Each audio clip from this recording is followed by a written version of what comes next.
Naulan na guys. Ngayong araw. Nag-umpisa ito nung madaling araw. Yung ulan nasa mga alas 3 siguro. Hanggang ngayon hindi pa na permanente lang yung ulan. Yan. Nanglalugtag mga manok guys kay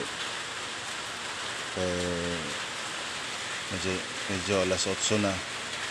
Nandun sa ilalim nagkumpulan sila sa ilalim ng kubo. Nandun sila lahat Napakainin ko to ng purong ultra pack grower ang pinapakain ko nito. Ayan. Tapos binasa ko ng tubig, nilagay ko ng gamot kasi pag doon natin ilagay sa water gallon, hindi sila umiinom doon kasi siguro parang mapait yata yung gamot. Kaya ginawa ko para makainom sila ng mga gamot para po protection ng ating mga manok. Hinalo ko lang dito sa pagkain nila para makainom sila ng gamot. Ang nilagay ko dito guys is T-Pox 48. Nung nakaraan kasi is Premoxel at saka Doxilac powder. Magpakain na tayo guys. Andyan na po guys yung mga manok ko.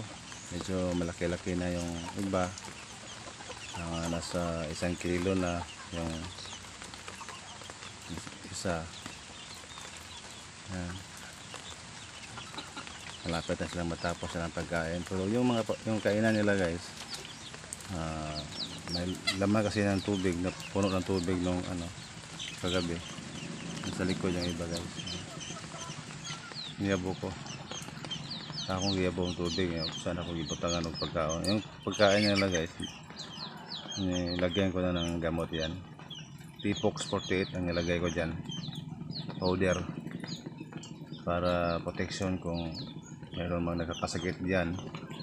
So, may nakita akong nung nakarang araw na medyo, ang isa doon malapit sa itim, anak niya hindi siya natunawan. So nakita ko ngayong umaga medyo okay na yung kanyang forma, hindi katulad kahapon na para nakakasakit talaga siya. Lalo na ngayon na umuulan na,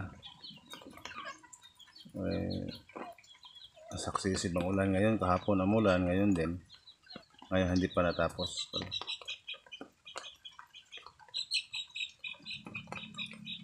So ito na po guys, maraming salamat sa iyong panonood ng aking video. Babos mga amigo.